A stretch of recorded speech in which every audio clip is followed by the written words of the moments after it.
বন্দর নগরীতে বিনিয়োগের সম্ভাবনা দেখছেন কোরিয়ান বিনিয়োগকারীরা। বিনিয়োগ সম্মেলনের অংশ হিসেবে চট্টগ্রামের দুটি অর্থনৈতিক অঞ্চল পরিদর্শন করে এই আগ্রহের কথা জানান তারা। সন্তোষ জানান কর্মপরিবেশ ও সুযোগ সুবিধা নিয়েও। আর আয়োজকরা বলছেন বিনিয়োগ আকর্ষণ করাই এ সম্মেলনের উদ্দেশ্য। আশরাফুল আলম মামুনের ক্যামেরায় শফিকুল আলমের প্রতিবেদন।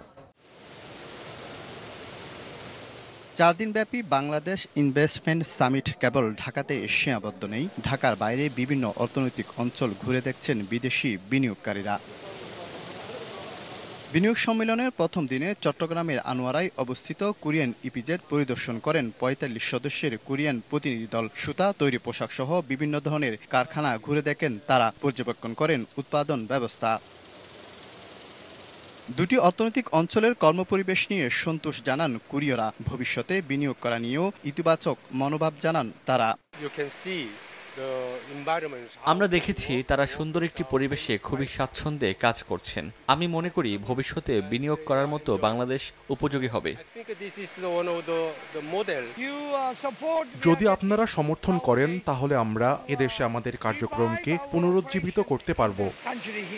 প্রধান উপদেষ্টার উপপ্রেস সচিব জানান ব্যবসা বাণিজ্যে বাংলাদেশের অপার সম্ভাবনা রয়েছে। এটা কাজে লাগিয়ে বিদেশি বিনিয়োগ টানতেই সরেজমিনে পরিদর্শনের ব্যবস্থা করা হয়েছে।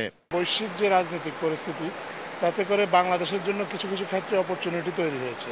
অনেক প্রধান উপদেষ্টা যখন বিভিন্ন ডেলিগেটরা বাংলাদেশে আসছেন, তাদেরকে আহ্বান জানাচ্ছেন সরাসরি যে আপনাদের ফ্যাক্টরিগুলো আপনারা বাংলাদেশে রিলোকেট করেন, এখানে আপনারা আপনাদের ম্যানুফ্যাকচার করেন, করে এখান থেকে এই অঞ্চলে আপনার বিভিন্ন দেশ সহ অন্যান্য দেশেও আপনারা এখান থেকেই আপনার পণ্য রপ্তানি করেন, কারণ বাংলাদেশের পণ্য যদি উৎপাদন করা হয় তাহলে উৎপাদন খরচ অন্য দেশের তুলনায় কম।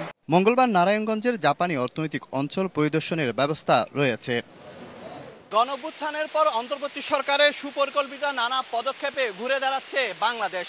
50টি দেশের বিনিয়োগকারীদের সমন্বয়ে ঢাকায় যে বিনিয়োগ সম্মেলন হতে যাচ্ছে, সেটির মাধ্যমে বিশ্ব দরবারে বাংলাদেশকে নতুন করে পরিচয় করিয়ে দেবে এই বিনিয়োগ সম্মেলন। শফিকুল আলম, সময় সংবাদ, চট্টগ্রাম।